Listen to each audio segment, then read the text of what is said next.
Ano yan? Lorenzo. Ayun Ayun, yun. ito Lorenzo. At magandang araw Pilipinas at sa buong mundo. Yan, pwede na yan.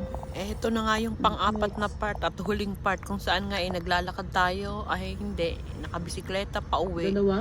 Gutom na gutom at Hindi, napadaan nakapila sa dalawa. highway Sa isa lang na yan. Saan? pinigilan naming Ito. kainan. Ayun nga napasobot, napasok kami sa loob at nag-o-order na nga kami yan at maya-maya dumating na at ito na nga yun. At pagkatapos nun, talagang simot na simot. Kala mo hinimod ng ano. Hindi, bibili tayo ng Baka yung baka aming sa pinagkainan. Sanoya. Tapos lutuin natin doon steak. At nagtataka ako dyan sa basong iniinuman ko. Puro kanji nakasulat, paikot. Nagtataka ako kaya inikot-ikot ko.